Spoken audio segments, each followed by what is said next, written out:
Shalom lagi ya. Shalom. Dahsyat. Oke. Eh, saya diberikan sebuah tema yang luar biasa namanya pengharapan. Kalau pengharapan itu seringkali manusia berharap kalau lagi susah. Amin. Nggak apa-apa, nggak dosa. Langsung pokoknya takut gitu. Nggak apa-apa.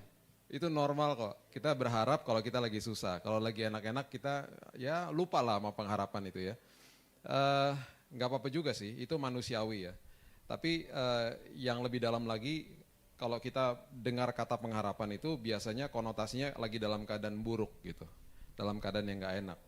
Pengharapan itu bukan dalam keadaan yang buruk aja, dalam keadaan yang senang-senang juga. Setiap hari kita berharap sesuatu indah terjadi, gitu loh.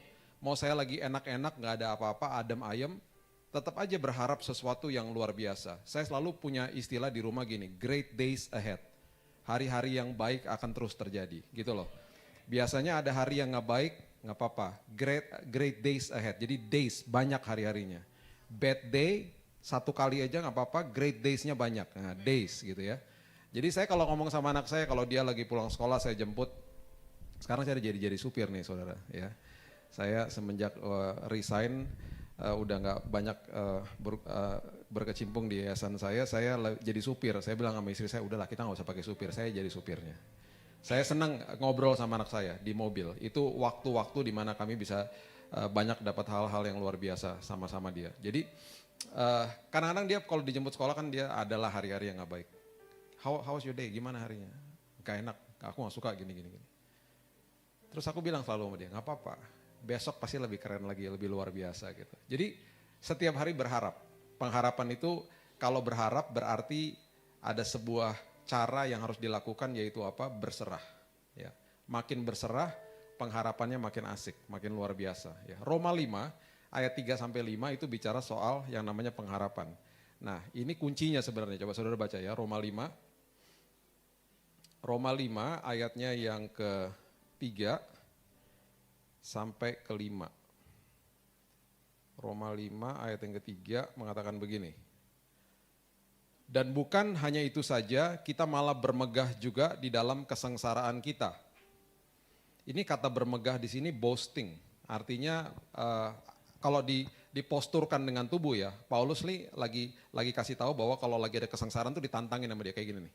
Apa lo? Nah, gitu. Itu kira-kira bahasa aslinya begitu. Jadi sama kesengsaraan tuh dia nggak peduli, ditantangin sama dia gitu. Kenapa? Ini kalimat yang luar biasa. Kesengsaraan itu adalah faktor eksternal. Saudara nggak akan bisa kontrol yang namanya kesengsaraan, ini bisa datang kapan aja. Ya, ujian hidup bisa datang kapan aja. Makanya saya selalu katakan kita harus siap setiap hari. Ya, harus siap setiap hari. Dulu waktu ujian sekolah ada jadwalnya kan? Ada jadwalnya, kita belajar udah deket-deket mau ujian. Baru kita ya karena udah tahu jadwalnya kapan kan? Saya amen duluan. Saya begitu soalnya dulu. Nah, kalau yang namanya ujian kehidupan kita nggak pernah tahu datangnya kapan. Bisa 1 jam lagi, bisa 2 jam lagi. Saya pernah tengah-tengah lagi khotbah hari Minggu, tiba-tiba kabar, blek, adikmu serangan jantung. Serangan jantung. Bukan adik saya JC yang paling kecil, bukan adik saya persis di bawah saya. Serangan jantung. Nggak enak gitu kabarnya langsung. Saya dekat sama dia gitu. Saya waktu lagi jalan bergegas langsung ke rumah sakit. Di jalan udah langsung ditelepon, adikmu nggak ada, udah hilang. Saya makin nggak enak lagi hatinya. Puji Tuhan sampai di sana proses resusitasinya berhasil, dikejut gitu ya. Dok, sempat beberapa menit hilang. Dia balik lagi. Tuhan kasih kesempatan kedua bagi dia. Hal-hal kayak begitu kan kita nggak pernah tahu. Kita nggak pernah tahu kapan ujian mau datang. Saya sudah saksikan kepada saudara, tiba-tiba tanggal 2 Januari berhadapan dengan dokter, Bapak kena leukemia. Mau ngomong apa? Saya sampai bilang gini sama istri saya, jangan-jangan saya dulu mengilahkan hidup sehat. Jangan-jangan dulu saya terlalu sombong sama diri saya sendiri. Saya pikir kalau udah jaga makan olahraga nggak akan sakit. Jangan-jangan waktu zaman itu saya nggak berharap sama Tuhan. Jangan-jangan waktu saat itu saya berdoa. Tapi nggak dalam aspek itu saya nggak berharap sama Tuhan. Saya berharapnya sama hidup sehat.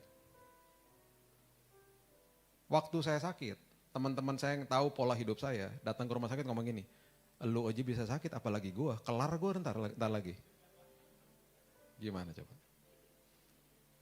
Makanya pengharapan kepada Tuhan di hari-hari yang enak pun terus berharap sama Tuhan di semua aspek. Ya kan? Nah, ketika ujian datang, ya, ketika ada kesengsaraan datang, Paulus katakan bermegah. Sekali lagi, kesengsaraan adalah faktor eksternal, saudara nggak bisa kontrol. Ya, yang saudara bisa kontrol adalah yang berikut ini. Apa? Coba, Paulus katakan begini. Dan bukan hanya itu saja, kita malah bermegah dalam kesengsaraan kita karena kita tahu bahwa kesengsaraan itu akan menimbulkan ketekunan. Bahasa Inggrisnya perseverance. Ini cuma satu-satunya, ada 4 komponen di sini ya. Ini cuma satu-satunya yang saudara bisa kontrol, yaitu tekun. Tekun itu artinya adalah apa? Sabar dan bertahan. Sabar dan bertahan.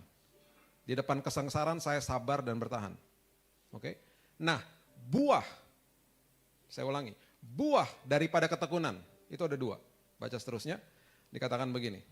Dan ketekunan ayat 4 akan menimbulkan apa? Tahan uji, ini bahasa Inggrisnya karakter. Karakter.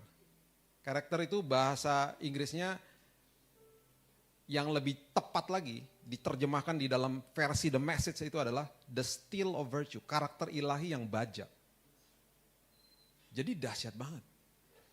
Saudara nggak bisa bangun-bangun pagi bilang gini, hari ini aku mau punya karakter seperti Tuhan. Nggak bisa. Itu buah.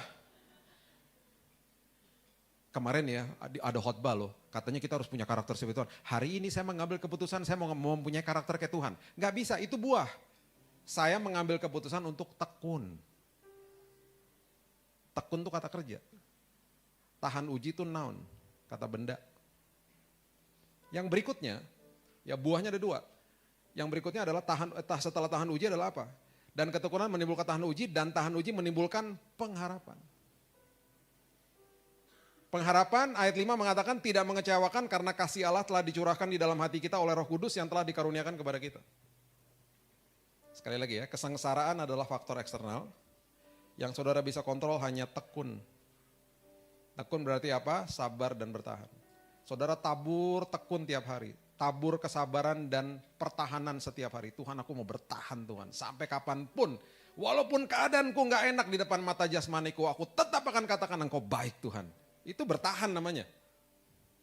Itu bertahan.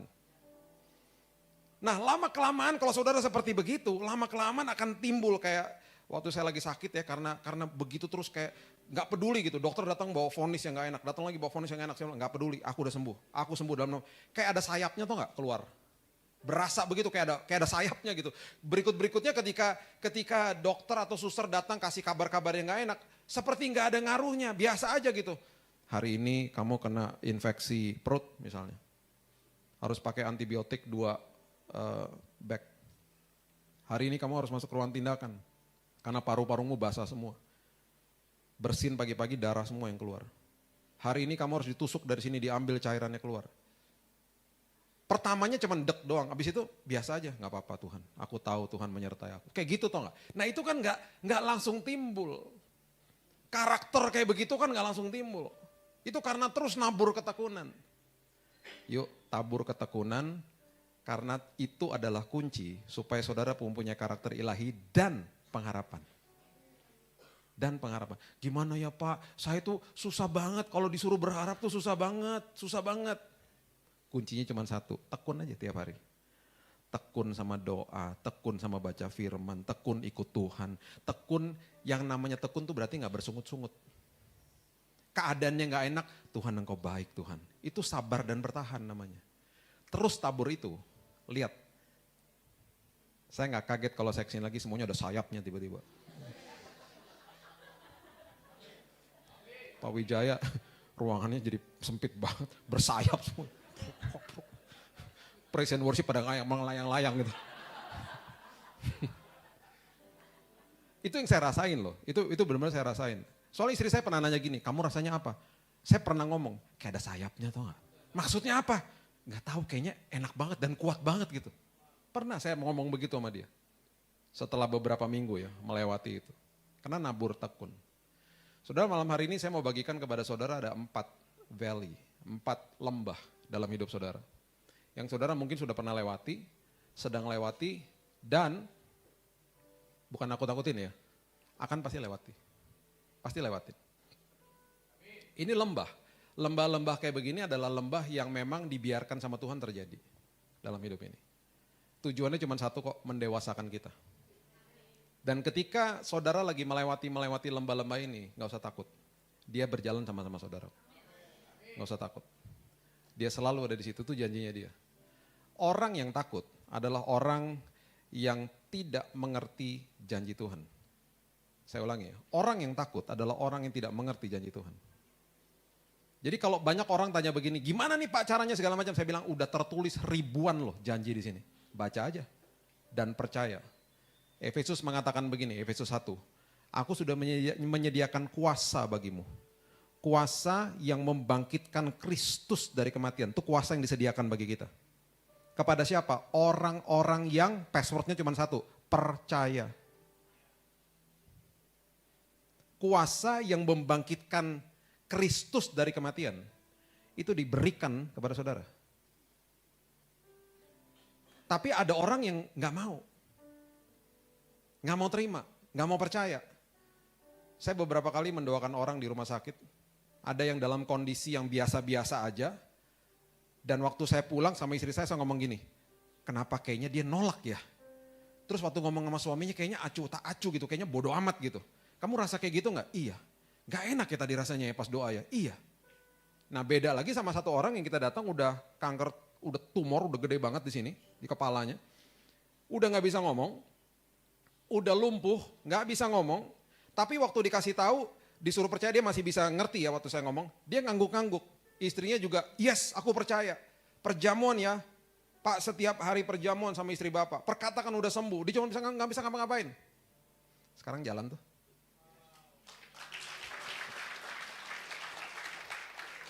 Sekarang jalan, udah bisa ngomong, udah bisa nulis. Dan saya udah janjian sama dia, nanti ngopi ya bareng-bareng. Lumpuh loh, lumpuh. Dan waktu dicek terakhir, tumornya tinggal segini. Dari yang segini. Mengecil. Dan progressing. Yang tadi saya bilang acuh tak acuh dan kondisinya kayaknya baik-baik aja. Berapa minggu lalu meninggal. Jadi tinggal terserah sama kita gitu loh. Mau terima, mau percaya atau tidak, disediakan kok sama Tuhan. Kuasa yang membangkitkan Yesus dari kematian. 1 Raja-Raja 20 ayat yang pertama mengatakan begini. 1 Raja-Raja 20 ayat yang pertama. Ben-Hadad, Raja Aram, mengumpulkan seluruh tentaranya, 32 orang raja bersama-sama dia beserta kuda dan kereta. Lalu ia maju, ia mengepung Samaria dan memeranginya. Saya heran nih kalau baca ini. Kalau saudara pelajari pelajaran atau apa yang terjadi sama kerajaan Daud pada awalnya. Ini harusnya kalau mereka ngerti, mereka nggak akan lakukan ini. Ini dikepung sama 33 negara berarti kan. Ini kalau mereka mengerti apa yang terjadi sebelumnya, mereka nggak akan lakukan ini. Waktu Daud mau bangun bait Allah, Nabi Nathan kan ada advisernya, dia bilang, bro lo tanya dong sama Tuhan, boleh gak gue bangun bait Allah? Kan advisor, dia tanya sama Tuhan, berdoa, puasa, balik lagi. Kata Tuhan gak usah, nanti biar anak lu aja yang bangun itu bait Allah. Bahasa aslinya soalnya itu menolorkan bait. Saya kalau suka baca bahasa asli jadi begini nih. Bait Allah tuh nanti biar dilahirkan sama dia. Sama siapa namanya? Salomo. Kamu gak usah lakukan. Tapi karena kamu adalah inisiatornya, terjadilah sebuah perjanjian kudus. Tahu gak isinya apa? Kerajaan dan keturunanmu akan kokoh sampai selama-lamanya. Itu karena ada satu raja yang memperhatikan hadirat Tuhan. Hadirat Tuhan tuh dilambangkan dengan tabut perjanjian. Kan dia ngomong gini, masa tabut perjanjian ada di bawah kemah yang reot, sementara aku ada di dalam istana yang penuh dengan kayu aras yang bagus. This is not fair, ini gak adil, ayo dong kita bangun bait Allah. Jadi saat itu hadirat Tuhan dilambangkan dengan fisik. Ini tabut perjanjian. Ya. Ini lambang fisiknya, hadirat Tuhan. Sekarang hadirat Tuhan di dalam sini. Zaman itu, nanti satu waktu kita bisa belajar, zaman itu ya semuanya orientasinya pengorbanan. Pengorbanan. Zaman kasih karunia, pengorbanan tidak ada artinya tanpa ketaatan. Karena ketaatan lebih dahsyat daripada pengorbanan. Ya, itu harus kita mengerti, tapi itu nanti pelajaran berikutnya lah. Ya. Itu harus ngerti. Jadi pengorbanan saudara nggak ada artinya tanpa ketaatan, karena inside out bukan outside in. Engkau melihat wanita sudah menginginkan, kau sudah sama dengan berzina. Engkau membenci saudaramu, kau sudah sama dengan pembunuh. Belum secara letterlock membunuh orang, udah sama dengan pembunuh. Inside out. Nggak bisa ngumpet dari Tuhan. Ketaatan lebih dahsyat dari pengorbanan. Nah, itu yang akhirnya membuat Tuhan sampai gini. Wow, engkau betul-betul memperhatikan hadiratku. Terjadilah, keluarlah covenant, perjanjian kudus, kerajaan dan keturunanmu akan kokoh sampai selama-lamanya. Nah, setelah itu keluar nih perjanjian itu, Tuhan kan adalah Tuhan nggak bisa melawan apa yang dia sudah katakan. Dan setelah itu terjadilah bangsa-bangsa atau kerajaan-kerajaan di bawah keturunan Daud yang hidup dalam dosa, termasuk anaknya Salomo. 1000 ceweknya. 700 istri, 300 gundik. Satu pasang mertua aja udah repot nih, banyak banget nih. Ribet banget tuh Salomo tuh. Ya kan?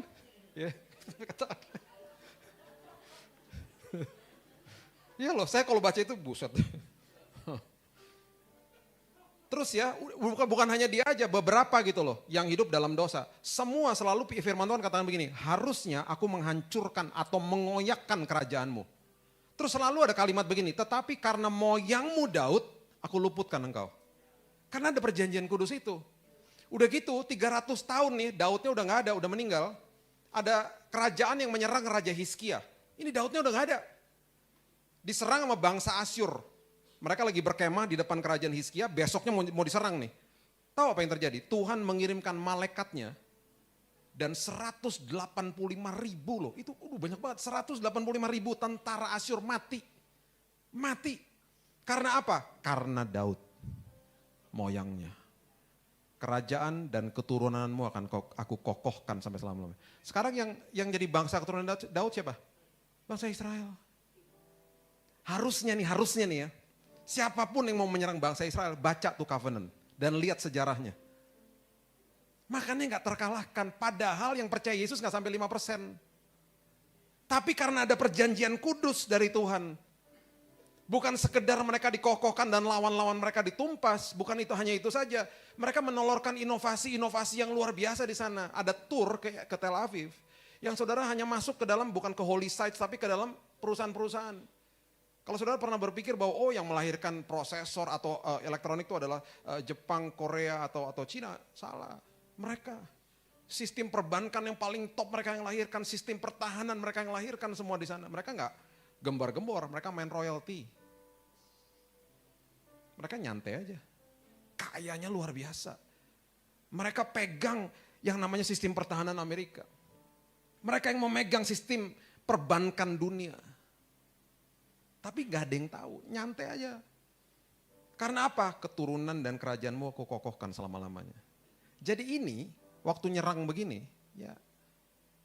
Nih lihat, 1 Raja-Raja 20 ayat 23. Mereka nyerang di atas gunung. Ini yang terjadi. Pegawai-pegawai Raja Aram berkata kepadanya, Allah mereka ialah Allah gunung. Kenapa? Udah kalah nih, mereka nyerang di atas gunung dan kalah ya. Itulah sebabnya mereka lebih kuat daripada kita. Tetapi apabila kita berperang melawan mereka di tanah rata atau valley atau lembah, bahasa aslinya, pastilah kita lebih kuat daripada mereka.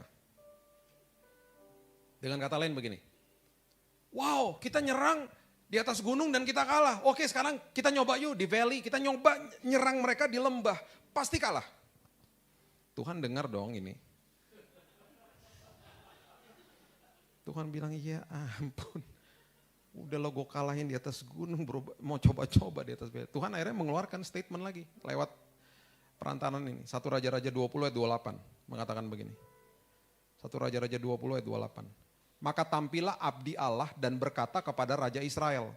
Beginilah firman Tuhan, oleh karena orang Aram itu telah berkata Tuhan ialah Allah gunung dan bukan Allah dataran atau Allah valley atau Allah lembah. Maka aku akan menyerahkan seluruh tentara yang besar itu ke dalam tanganmu supaya kamu tahu bahwa akulah Tuhan. Kalau saudara ada di atas gunung lagi senang-senang, Tuhan ada di situ. Saudara lagi lewatin lembah, Tuhan ada di situ. Dia adalah Tuhan yang ada di atas gunung ketika saudara lagi senang-senang. Dan dia juga Tuhan yang memimpin saudara ketika menghadapi kesengsaraan hidup. Ulangan 11 ayat yang ke-11 mengatakan begini. Dalam setiap perjalanan hidup manusia menuju tanah perjanjian, menuju apa yang Tuhan janjikan dalam hidup saudara. Pasti saudara akan lewatin gunung dan lembah. Untuk apa? Menata karakter saudara. Jadi akan banyak pintu-pintu yang ditutup daripada yang dibuka. Karena itu sekolah kehidupan. Jadi tenang aja. Nanti pintu ketutup, nggak apa-apa, kecewa. Pintu ketutup lagi, kecewa. Pintu ketutup lagi, ditipu sama orang kita percaya, nggak apa-apa, ngucap syukur aja.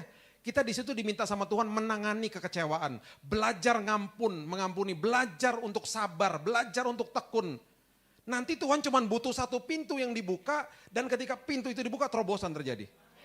Dan ketika pintu itu dibuka, saudara udah dewasa rohani di situ. Karena banyak perkara besar yang dia mau titipkan di situ. Jadi dibiarin sama dia, jadi jangan kecewa. Kenapa nih gagal lagi Pak, nih kenapa gagal lagi? Di dalam Tuhan gak? Iya hidup dalam Tuhan, udah tenang aja. Cuman itu aja kalau saya tanya. Pak saya banyak dikecewain orang itu, hidup dalam Tuhan gak? Iya tenang aja udah.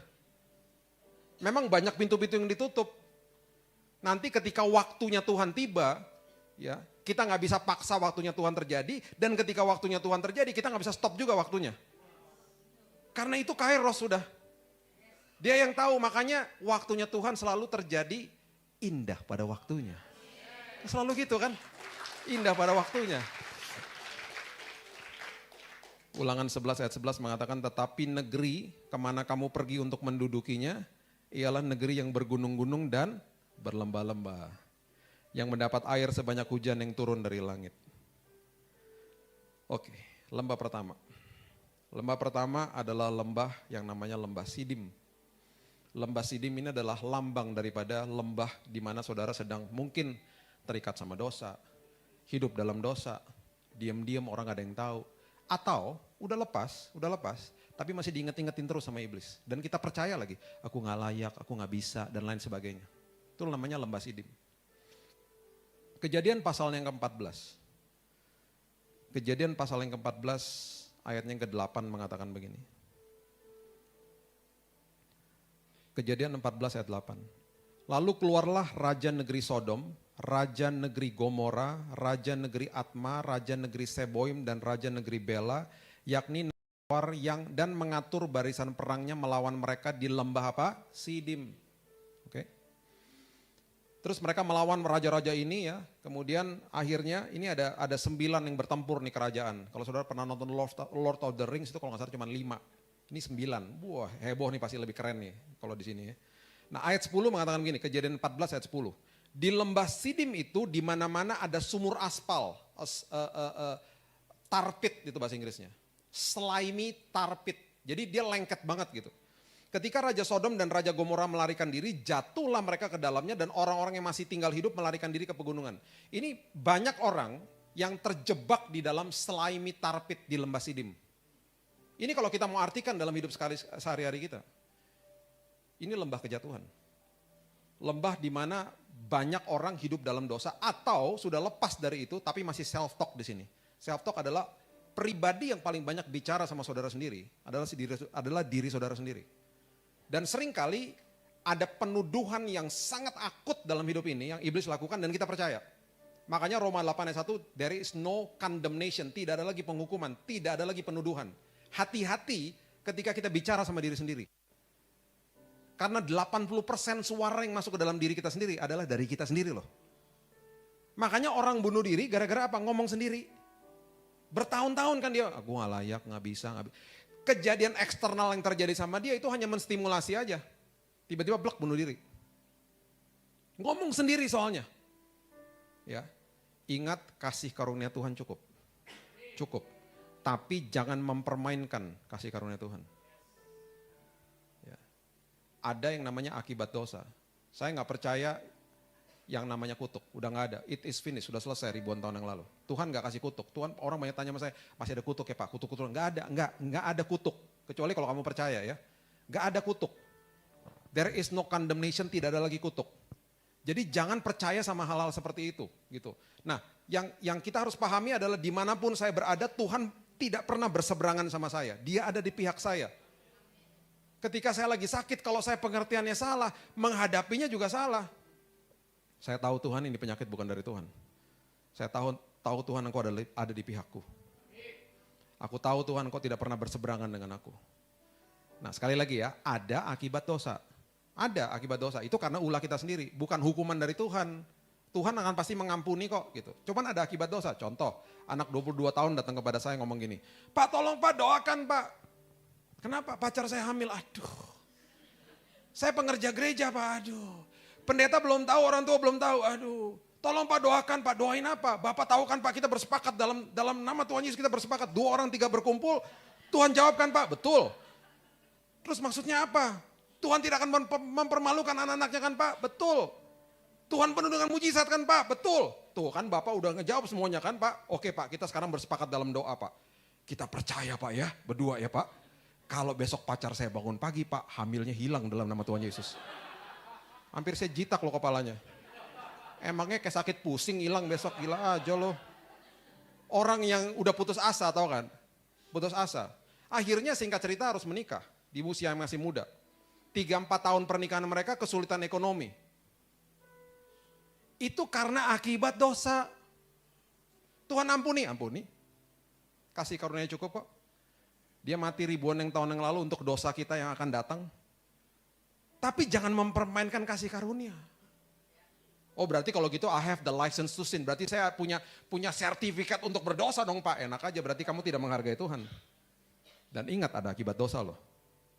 Contoh, papa saya misalnya pergi bilang begini sama saya. Nih ya, kamu hati-hati ya, papa tinggalin nih obat merah. Hati-hati ya, nih obat merah ya. Papa pergi, mama pergi ya, jagain adik-adikmu ya. Hati-hati loh. Ini obat merah, kalau ada apa-apa obat merah loh. Papa mama pergi, saya jedok-jedokin kepala ke tembok. Saya loncat-loncat dari atas sampai berdarah-darah. Adik-adik saya bilang gini, ngapain lo? Tenang aja, kan ada obat merah. Nah. Yang bodoh siapa? Saya tahu. Yang bodoh siapa saya? Oke deh, obat merahnya sembuhin, oke. Tapi kan ada boroknya. Yang sakit siapa? Saya kan. Ada boroknya, dilihat orang. Kenapa lo? Jatuh lo gitu. Kan dilihat, kelihatan kan akibat dosanya. Yang malu siapa? Saya. Yang bodoh siapa? Saya. Jangan mempermainkan darah Kristus. Tanggung sendiri. Udah tanggung sendiri, terus kita ngomong gini, lagi berharga Pak. Tuhan lagi hukum saya Pak. Akibat dosa, jangan sosok rohani-rohaniin deh. Akibat dosa tuh namanya. Lembah Sidim. Lembah berikutnya, yang kedua, namanya lembah Eskol. Bilangan 13 ayat 23 mengatakan begini. Bilangan 13 ayat 23. Ketika mereka sampai ke lembah Eskol, dipotong merekalah di sana suatu cabang dengan setandan buah anggurnya. Lalu berdualah mereka menggandarnya menggendongnya. Itu saudara bisa tahu ya, itu bukan susu dan madu aja loh, buahnya aja besar-besar di tempat itu. Juga mereka membawa beberapa buah delima dan buah ara. Lembah Eskol, ya lembah yang kedua adalah lambang pilihan manusia. Semua dari kita akan menghadapi ujian, cobaan, kesengsaraan, kesulitan. Semua dari kita. Ada yang menghadapinya dengan bermegah, ada yang ngacir, kabur. Semuanya ngadapinnya sama kok. Sama. Kita punya lembah masing-masing. Di lembah Eskol itu adalah pilihan. Saudara mau bilang apa sama lembah saudara ini? Bilangan 13 ayat 27, saudara sudah sering dengar cerita ini, mengatakan begini. Mereka menceritakan kepadanya, kami sudah masuk ke negeri kemana kau suruh kami, ya, Bilangan 13 ayat 27. Dan memang negeri itu berlimpah-limpah susu dan madunya dan inilah hasilnya. Hanya bangsa yang diam di negeri itu kuat-kuat. Dan kota-kotanya berkubu dan sangat besar. Dan juga keturunan enak telah kami lihat di sana. Mereka besar banget, mereka mengerikan. Memang tanahnya bagus sih, cuman ngeri loh kesananya. Yang mengerikan adalah ayat 33 sebenarnya. Bilangan 13 ayat 33. Ini yang saya bilang self talk. Ini dangerous, bahayanya luar biasa. Juga kami lihat di sana orang-orang raksasa, orang enak yang berasal dari orang-orang raksasa. Betul, itu fakta ya. Oke. Ini yang mengerikan. Dan kami lihat diri kami seperti belalang. Yang ngomong mereka belalang siapa? Bukan musuhnya, mereka sendiri. Terus mereka yang lebih parah lagi, mereka ngomong gini. Dan demikian juga mereka terhadap kami. Mereka berasumsi jadinya. Mereka juga menilai kami begitu kok. Padahal tuh musuhnya belum tentu ngomong begitu. Ini yang saya bilang self-talk. Ngomong sendiri. Ini mengerikan. Makanya saudara gak pernah dengar nih nama-nama ini. Safat, Yigal, Palti, Nafbi. Pernah dengar? Gak pernah. Padahal tuh nama-nama ada di Alkitab saudara. Itu adalah nama daripada 10 pengintai. Saudara gak pernah dengar karena orang-orang itu mati di padang gurun dihukum Tuhan. Gak pernah masuk tanah perjanjian. Mereka bukan pembuat sejarah. Itu nama-nama ada loh di Alkitab. Tapi ada 2 nama yang saudara sampai hari ini masih mendokumentasikan nama-nama itu. Joshua dan saudara masih kasih nama anak-anak saudara Joshua dan Kaleb. Tapi nama-nama yang tadi kita gak pernah dengar. Saya kan khotbah begini nih ya. Istri saya kan ada. Gak ada nama-nama kayak gini. Mana ada orang tua ngasih nama Safat, Yagil, Palti, Galdian. Gak ada. Tiba-tiba bulan lalu saya kenalan sama orang namanya Palti. Kaget loh saya. Siapa namanya Palti? Pak Palti. Istri saya kan gak tahu ya. Dia gak ngeh gitu. Kenapa sih kamu? Namanya Palti. Emang kenapa nama Palti? Itu kan yang aku khotbahin. Terus kita pas sampai rumah kita baca lagi kan gitu. Nih maksudnya aku gini. Oh iya loh. Iya loh ada loh. Orang tuanya gak ngerti kali ya pas kasih nama ya. Ada Joshua sama Kaleb dikasih nama Palti. Pokoknya nama-nama 10 nama ini ya Bapak Ibu yang belum punya anak dan akan punya anak. Udah jangan dilihat aja. Jangan dikasih nama anak-anak itu loh. Kasian loh. Ini nama 10. Jangan mentang-mentang ada di Alkitab loh Pak. Jangan semuanya ada di Alkitab dikasih nama gitu loh. Ini nama 10 pengintai. Mati di padang gurun. Ketakutan semuanya tuh mereka. Kayak belalang. Kaget saya. Jadi saya punya teman namanya Palti sekarang. Tapi saya belum ngobrol nih. Ntar kalau ketemu lagi saya mau ngomong sama dia. Saya mau tanya sama dia. Saya kan baru kenal kan gak enak kan. Maksudnya baru kenal. By the way orang tua waktu kasih nama ada maksudnya gak? Tahu artinya nggak gitu? Pengen nanya nih saya sama dia gitu, pengen nanya. Orang Kristen juga soalnya, anak Tuhan gitu. Kasihan juga kan. Saudara, yang 2 orang ini, mereka melihat hal yang sama toh. Tapi saya kagum karena mereka bilang begini, memang mereka besar, tapi Tuhan saya lebih besar. Tuhan saya lebih besar. Semuanya lihat hal yang sama kok. Memang kanker saya kemarin mengerikan. Tapi Tuhan saya lebih dahsyat. Lebih keren Tuhan saya. Makanya saya selalu bilang sama kanker saya kalau udah malam-malam istri saya udah pulang saya bilang, gue mau tidur lu ketemu bapak gue, lu tau gak bapak gue siapa? Lu ketemu sama dia ya, kelar lo nanti. Saya suka ngomong gitu loh. Sampai-sampai suster kalau masuk kamar, who you talking to? Ngomong sama siapa gitu. Ngomong sendiri, peperangan rohani. So saya bilang, Dad, saya berdoa panggil dia Daddy kan, Dad, I wanna sleep. Aku mau tidur ya Dad, tolong ya Dad. Aku mau tidur. Dari awal sampai akhir tidur nyenyak terus. Gak pernah gak bisa tidur. Itu yang namanya pengharapan di dalam Tuhan. Tidur nyenyak. Ada apa yang terjadi tetap tidur nyenyak. Istri saya besok pagi datang lagi, buka kamar. Gimana, bisa tidur? Bisa. Lama-lama dia udah gak nanya. Dia pas buka kamar, berapa lama tidurnya? Udah gak, karena dia tahu saya pasti tidur nyenyak tiap malam. Selalu gitu.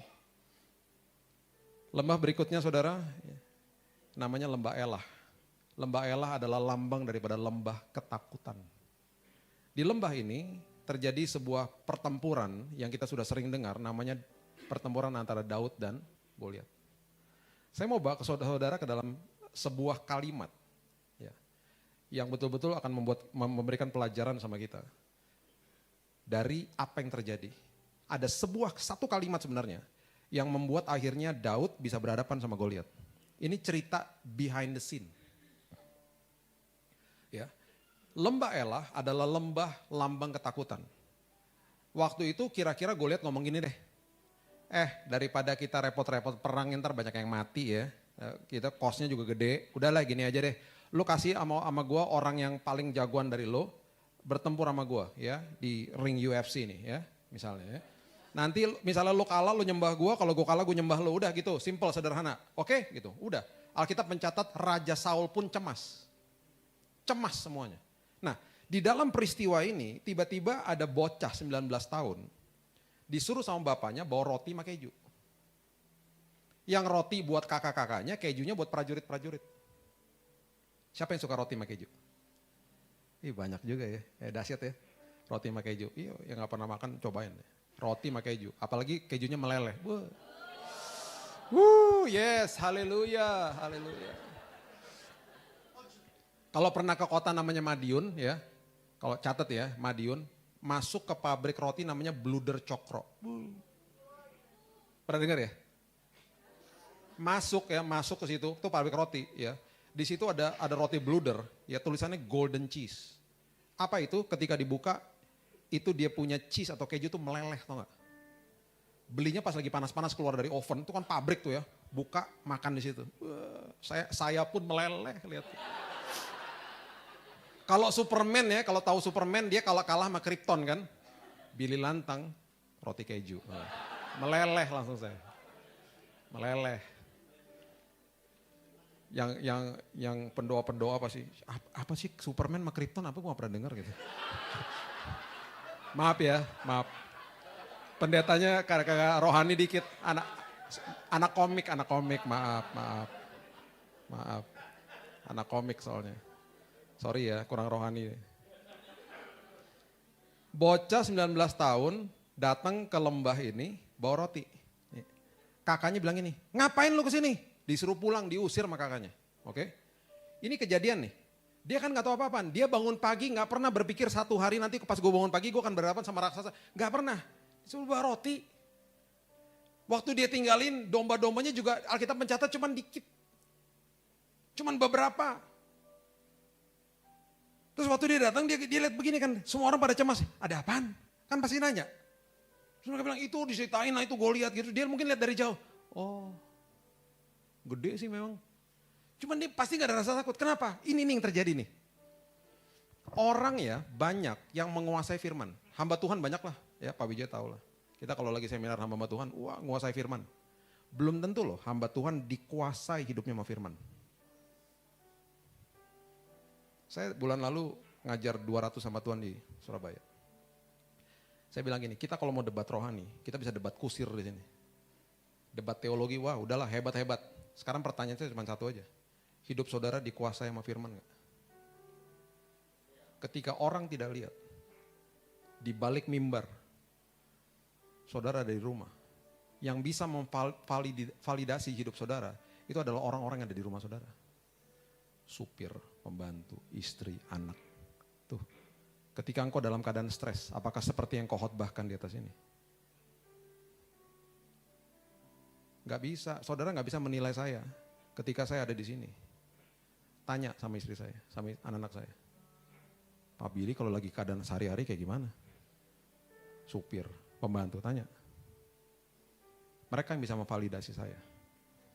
Karena setiap kali kita datang ibadah semuanya kan baik-baik, ya kan? Tapi saya percaya di sini semuanya di sini baik, di rumah juga baik. Amin. Amin. Amin. Jangan kayak ibu-ibu yang di gereja waktu itu, saya pernah cerita gak tuh? Ngeri banget tuh ibu-ibu itu tuh. Pak silakan Pak pakai mobil saya Pak. Saya diakones gereja, saya kenal udah lama loh. Saya masuk ke mobil, gak sampai berapa menit tiba-tiba supirnya ngomong gini. Di mobil berdua sama supir, ibu gak ikut? Enggak, mau supir aja. Baru 5 menit supirnya ngomong gini, Pak ada kerjaan gak buat saya Pak? Nah loh, mobilnya bagus loh. Mobilnya pasti kan gajinya oke dong, ya kan? Kaget dong saya, kenapa Mas? Nangis tiba-tiba. Saya udah gak tahan Pak kerja di sini Pak. Nah loh, kaget dong. Saya pulang gereja loh. Kenapa Pak? Kenapa Mas? Setiap hari saya dianjing-anjingin Pak. Anjing-anjingin. Belok kiri salah anjing, belok kanan salah anjing. Sampai saya mimpi anjing Pak. Kaget dong. Kaget loh saya. Sama siapa Mas? Mas dianjing-anjingin sama siapa? Sama ibu yang tadi. Itu kan majikan saya bilang lah, itu ibu saya udah kenal lama loh Mas. Dan ibu itu baik banget. Tahu dia ngomong apa? Kalau hari Minggu Pak baik Pak. Kalau udah hari-hari lain Pak gak karu-karuan Pak. Bapak kalau nggak percaya tanya sama pembantu-pembantu di rumah Pak. Sampai anjing di rumah juga takut sama dia Pak.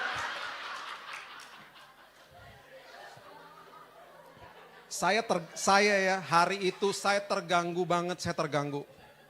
Terus yang mengerikan tuh waktu dia udah saya mau turun dari mobil ya. Dia ngomong gini, Pak ini nomor telepon saya Pak. Terus dia ngomong gini tau gak? Pak ingat saya Pak. Ingat, tau gak saya rasa kayak Yesus di kayu salib tau gak? Waktu penjahatnya mau mati tau gak? Yesus ingat aku sebelum kau masuk Firdaus. Saya ingat gitu loh. Saya tapi hari itu terganggu banget. Saya hilang nih nomor, kalau enggak saya kasih Pak Wijaya suruh jadi supirnya sini aja, supir gereja, ya kan? Pasti dihargai. Malu-maluin loh saudara. Itu diakonis gereja loh. Dan itu orang saya kenal udah lama banget. Di hari itu hidupnya divalidasi sama supirnya. Karena apa? Kalau hari Minggu di gereja kan gini, shalom, shalom, shalom. Emang benar kata supirnya, kalau hari Minggu baik Pak. Benar. Ternyata hari Senin sampai Sabtu taringnya keluar.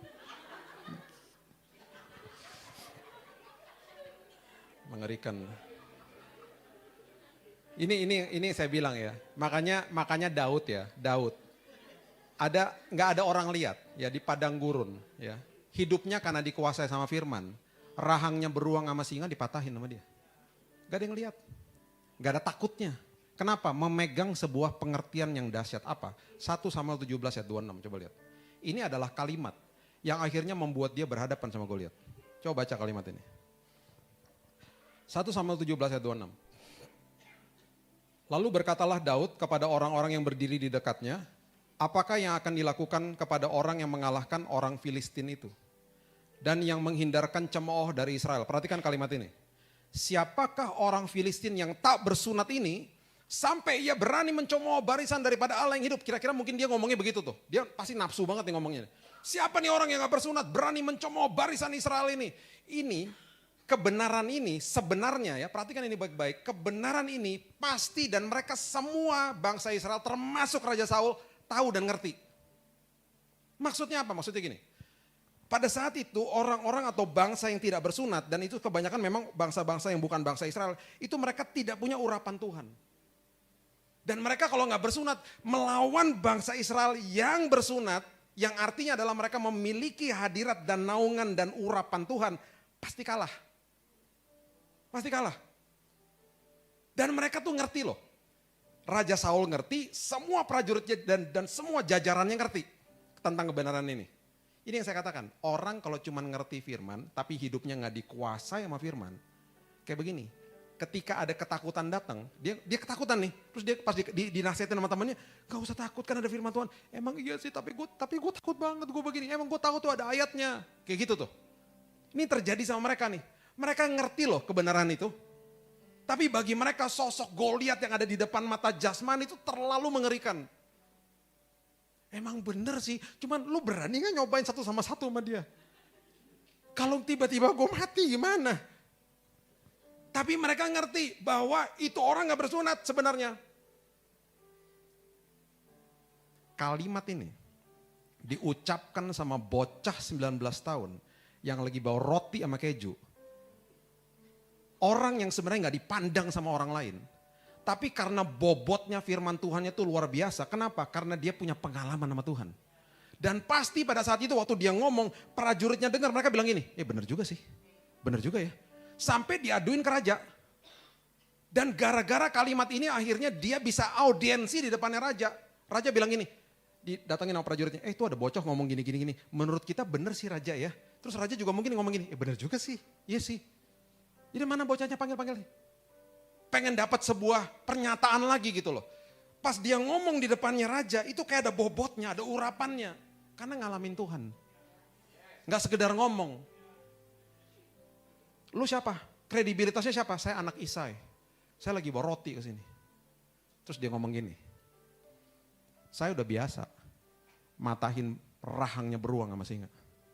Bagi saya, raksasa itu sama aja. Itu binatang-binatang tidak bersunat dan mereka kalah sama saya. Bagi saya dia juga tidak bersunat. Dan bagi saya dia itu pasti kalah. Bentuknya aja beda. Yang di padang bentuknya binatang mengerikan itu, ini bentuknya cuma orang aja gede. Bentuknya aja beda. Statusnya sama. Pasti kalah. Bayangin ya, waktu dia ngomong tuh ada bobotnya loh. Sampai-sampai, perhatikan ini baik-baik. Nasib sebuah bangsa. Nasib sebuah bangsa diserahkan kepada bocah 19 tahun yang lagi bawa roti sama keju. Bukan sama prajurit. Sama bocah 19 yang hidupnya dikuasai sama firman. Makanya ya saudara gak usah jadi siapa-siapa. Hidupnya dikuasai firman aja. Ketika saudara bicara, didengar orang. Ada bobotnya. Saudara nasihatin teman saudara, ada bobotnya. Saya punya teman di sebuah kantor yang setiap minggu ada ibadah. Dan bukan sekedar ibadah, dia doakan kantor dengan tim temannya. Sekitar 4-5 orang doa puasa untuk teman-teman yang lain. Mereka lakukan itu sudah bertahun-tahun. Bulan-bulan ini mereka menuai jiwa. Ada orang-orang yang bukan orang percaya datang kepada mereka bilang gini, aku dengar Tuhanmu bisa menyembuhkan ya. Iya, aku mau ikut ibadah kantor boleh. Mulai ikut satu-satu. Kemarin dikasih lihat fotonya sama saya. Minta didoain, dibawa ke gudang. Karena dia gak mau ketahuan sama teman-temannya. Didoain. Tadi saya baru dapat kabar. Orang ini tadi pagi bilang, aku percaya sama Yesus. Teman saya biasa-biasa aja. Bukan hamba Tuhan terkenal, enggak. Enggak pernah bicara di atas sini, enggak. Jemaat biasa. Enggak perlu jadi siapa-siapa. Kalau punya pengalaman sama Tuhan, hidupnya ada bobotnya. Bocah 19 tahun yang bawa roti sama keju. Bisa berhadapan sama Goliat. Diketawain awalnya sama Goliat. Dia cuma bawa apa? Bahasa Indonesia katakan, why you bring sticks and stones to me? Lo menghina gue lo. Bawa batu sama umban. Batu sama umban. Gak ada artinya memang, diketawain sama Goliat. Tapi ini bocah, udah punya pengalaman sama Tuhannya. Batu sama umban bermitra sama Tuhan, mati Goliat. Tangisan saudara sama dengkul saudara untuk berdoa, gak ada artinya kadang-kadang. Dilihat orangnya cuma bisa doa doang, gak ada artinya mungkin. Tapi ketika itu yang saudara tabur, saudara bermitra sama Tuhan. Kanker saya kalah tuh kemarin. Sembuh tuh saya. Saya cuma pakai tangisan sama dengkul. Karena Tuhan saya lebih besar dari segala-galanya. Hadapi apapun dalam hidup ini, saudara akan penuh dengan pengharapan. Kalau saudara tabur kehidupan intim sama Tuhan setiap hari. Gak usah orang lihat. Gak ada yang lihat, Daud gak ada yang lihat. Tiba-tiba di waktunya Tuhan, di saat yang tepat, dia gak pernah berpikir pagi itu waktu bangun pagi. Dia cuma tahu pagi itu gue harus nganter roti. Kucluk-kucluk nganter roti, tiba-tiba berhadapan sama Goliat. Nasib sebuah bangsa diberikan kepada dia. Ujung-ujungnya jadi raja. Itu namanya lembah Elah, lembah ketakutan. Yang terakhir, lembah yang paling mengerikan. Yang saya bilang ini embahnya lembah. Namanya lembah kekelaman. Kita udah sering baca ya. Saya mau ajarkan kepada saudara sebagai ayat yang terakhir ya. Di dalam bobot kalimat ini keluarkan nama Raja Daud juga. Ada sebuah bobot yang luar biasa. Kita harus baca bahasa asli dan bahasa Inggrisnya. Nanti saya kutip bahasa Inggrisnya ya. Mazmur 23 ayat 4. Itu ayat favorit banyak orang lah ya. Mazmur 23 ayat 4. Mengatakan begini. Sekalipun aku berjalan dalam lembah kekelaman, aku tidak takut bahaya. Sebab engkau besertaku, gadamu dan tongkatmu itulah yang menghibur aku. Dalam bahasa Inggrisnya, dikatakan begini, though I walk through the valley, I walk through. Berarti saudara kalau ada di lembah kekelaman itu adalah lembah yang saya bilang embahnya lembah. Itu adalah lembah yang bukan aja lembah ketakutan, lembah kebingungan, lembah ratapan, lembah yang udah semuanya berkecamuk jadi satu di situ. The darkest of the darkest itu lembah kekelaman. Kalau main game tuh udah stage terakhir tuh udah. Lewatin itu udah merdeka udah. Ini lembah paling ngeri. Nah, Daud mengatakan begini. Though I walk through. Berarti ketika saudara ada di lembah ini, saudara lagi jalan lewat. Nggak menetap di situ. Lewat. Oke. Nah, dia kasih lagi nih bobot yang pengertian yang luar biasa. Dia kasih gini, dia kasih tau gini. Walk through the valley, terus dia keluarkan kata-kata ini. The shadow of death. Lembah bayang-bayang maut. Bawa pulang 3 pernyataan ini. Kalau itu adalah lembah bayang-bayang maut. Yang pertama, dia lagi kasih tahu sama kita. Ada sebuah pesan terselubung nih kasih tahu. Kalau itu bayangan seringkali tampaknya lebih besar daripada aslinya. Berarti kalau saudara lagi lewatin sesuatu yang mengerikan, lembah kekelaman, seringkali digede-gedein sama iblis. Ditakut-takutin, padahal nggak begitu sebenarnya. Bayangan seringkali tampaknya lebih besar daripada aslinya. Yang kedua, tidak ada pernah satupun bayangan bisa melukai manusia. Gak ada tuh bapak-bapak meninggal karena ditabrak bayangan truk. Gak ada. Gak ada. Ada gak? Gak ada. Gak ada. Makanya dia bilang itu bayangan kok, tenang aja. You walking through. Yang ketiga, kalau itu bayangan berarti ada indikasi cahaya di situ. Karena kalau nggak ada cahaya, nggak mungkin ada bayangan. Dan dia lagi kasih tahu bahwa kalau itu bayangan berarti ada indikasi cahaya Tuhan di situ. Dengan kata lain, Tuhan berjalan sama saudara. Saya kanan kiri saya meninggal, kamar kanan kiri meninggal. Kamar sebelah sana berteriak keluarganya. Lantai saya lantai kemo soalnya. Ada satu lantai lagi, satu kamar mau bunuh diri orang. Mau loncat. Karena badannya kesakitan. Saya berjalan dalam lembah kekelaman, yes. Tapi gak pernah sehari pun saya berjalan dalam kegelapan. Kanan kiri saya gelap. Setiap hari ada pelitanya Tuhan yang cukup bagi langkah saya, hari lepas hari. Gak pernah dikasih lampu sorot, gak pernah. Pelitanya cukup. Bagi saya, pelita itu, ketika saya tahu itu pelitanya Tuhan, walaupun kecil, itu cukup bagi saya. Cukup. Harusnya itu cukup bagi saudara. Karena itu indikasi dia sedang jalan sama saudara. Walaupun kecil pelitanya. Saudara cuma bisa lihat hari lepas hari. Hari lepas hari. Seringkali kita bilang gini, gimana nih Tuhan kita mau lihat ujungnya. Enggak, Tuhan gak kasih penjelasan apa-apa.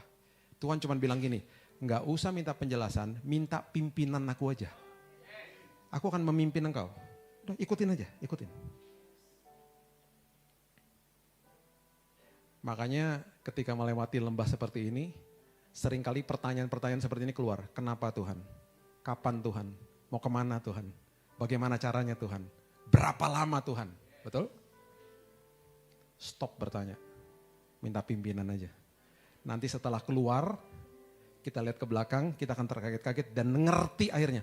Oh gitu toh. Saya akhirnya sekarang ngerti. Kenapa saya harus lewati itu. Bukan untuk saya aja, untuk keluarga saya. 3 hari lalu, pertama kali istri saya berdiri di atas mimbar dan berkhotbah. Pertama kali. Dia diubahkan Tuhan. Dia adalah orang yang paling logik. Kalau saudara pernah nonton MacGyver, dia MacGyver di rumah. Ya, kalau ada apa-apa yang rusak, bukan Dedi, bukan Mami, panggilnya Mami di rumah. Tiba-tiba ada di atas atap, betulin bocor-bocor, itu istri saya. Pintu rusak dia yang betul. Obeng. MacGyver lah pokoknya, jago banget. Orangnya pakai logik. Waktu melewati lembah kekelaman kemarin, nggak bisa pakai logik. Anak saya yang kedua, kemarin ikutan retreat, 15 sekolah Kristen di Wisma Kinasih. Dia berkhotbah 10 menit di sana. Anak pemalu loh. Sampai kita kaget, mau khotbah? Iya, aku mau khotbah, mau kasih tahu sama orang-orang kesaksiannya Dedi. Dan aku mau khotbah dari Mazmur 91. Oke, anak pemalu. Semuanya diubahkan Tuhan. Sebagai penutup, kesembuhan saya kemarin percuma kalau perubahan tidak terjadi. Karena mujizat bisa terjadi kapan aja. Tapi yang namanya perubahan karakter, Tuhan tidak akan paksa saudara. Dia punya kuasa untuk merubahkan saudara. Tapi kalau saudara gak mau, dia gak akan paksa. Makanya perjalanan ke Emmaus, firman Tuhan katakan begini, dia berbuat seolah-olah ingin meneruskan perjalanan. Ada satu sisi yang dia ingin sekali untuk diundang masuk. Dia gak mau paksa. Mujizat bisa terjadi kapan aja. Jangan dikejar mujizatnya. Pastikan saudara berubah. Saudara berubah, mujizat ikut. Berikan tepuk tangan kita untuk Tuhan. Terima kasih Tuhan. Mengucap syukur Tuhan buat sore malam hari ini. Berterima kasih buat hadirat Tuhan di tempat ini. Terima kasih Tuhan, kami udah belajar sama-sama. Bukan sekedar kami belajar saja dan mengerti firman aja Tuhan, tapi kami mau dikuasai sama firman. Dan nanti pada waktunya, ketika kami harus berhadapan dengan raksasa di depan kami siap. Kami dipersiapkan setiap hari. Dan kami percaya Tuhan, apapun yang terjadi di depan kami akan bermegah di depan kesengsaraan kami. Karena kami tahu Tuhan, bahwa ketika kami menabur ketekunan, hidup kami akan penuh dengan pengharapan. Hidup kami akan melahirkan sebuah karakter ilahi. Meteraikan firman ini Tuhan, dan hamba-Mu percaya dari jemaat di tempat ini akan keluar banyak kesaksian yang hebat. Terima kasih Tuhan. Hanya di dalam satu nama, Yesus Kristus Tuhan kami sudah berdoa dan mengucap syukur. Kita sama-sama katakan, amin. Amin.